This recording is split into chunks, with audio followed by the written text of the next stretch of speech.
Olá! Hoje a gente vai mergulhar fundo numa história incrível. A história de como uma tecnologia, que na época era super revolucionária, mudou para sempre a arte de contar histórias.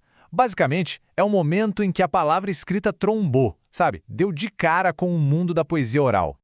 E essa é a grande pergunta que guia nossa análise de hoje. A gente está falando de um momento decisivo na história da humanidade, sabe? Um ponto de virada onde uma invenção não só mudou como a gente registrava as coisas, mas alterou a própria alma das histórias que eram contadas. Mas antes de tudo, vamos preparar o terreno. Vamos tentar imaginar um mundo sem livros, onde as grandes histórias não eram lidas, mas sim cantadas. Essa era a época da poesia épica oral, um mundo totalmente dominado pela palavra falada. O ponto-chave aqui é que as histórias não eram objetos fixos, parados no tempo. Eram tipo seres vivos. Cada poeta, cada bardo adicionava seu próprio toque, alterava um pouquinho a narrativa.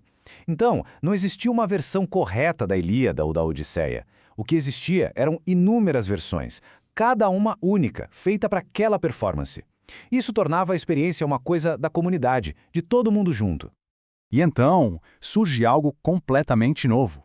Uma tecnologia tão poderosa que ia mudar tudo: o alfabeto e a escrita. Pela primeira vez na história, a palavra que era falada podia ser fixada, registrada, podia ser tirada do ar e colocada numa superfície física. Essa comparação aqui deixa a mudança bem clara, né? A contação de histórias foi de algo fluido, comunitário, para algo fixo com um autor, de muitas variações para uma única versão, a versão definitiva. A permanência da palavra escrita batia de frente com a natureza totalmente mutável da tradição oral. O estudioso Martin Puchner usa exatamente essa expressão, uma tecnologia disruptiva. É, exatamente como a gente pensa em tecnologias disruptivas hoje. A escrita chegou e simplesmente abalou os alicerces da cultura oral. Não foi só uma melhoria, não. Foi uma verdadeira revolução. E aí é que tá, essa era a grande ameaça. Pensa bem, ao criar uma versão definitiva, a escrita corria um risco gigantesco de congelar a história no tempo. Se agora existe uma versão oficial, por que os outros bardos iam continuar cantando e adaptando as suas? A nova tecnologia parecia destinada a simplesmente matar a antiga. Mas é aqui que a história fica fascinante de verdade, porque aí entra em cena Homero. Ele não era só um poeta, ele era um inovador, um gênio, que enxergou um jeito de usar essa nova tecnologia não para destruir a antiga, mas para criar algo completamente novo. Ok, vamos analisar o que ele fez. Homero, que veio da tradição oral, pega essa ferramenta nova, a escrita. Ele usa ela para registrar as histórias que já circulavam por aí.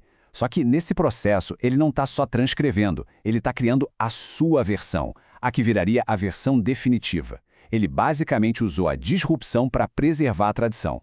E o paradoxo aqui é genial. Dentro da sua obra escrita, o Homero fica elogiando os bardos orais, justamente a tradição que a obra dele estava transformando.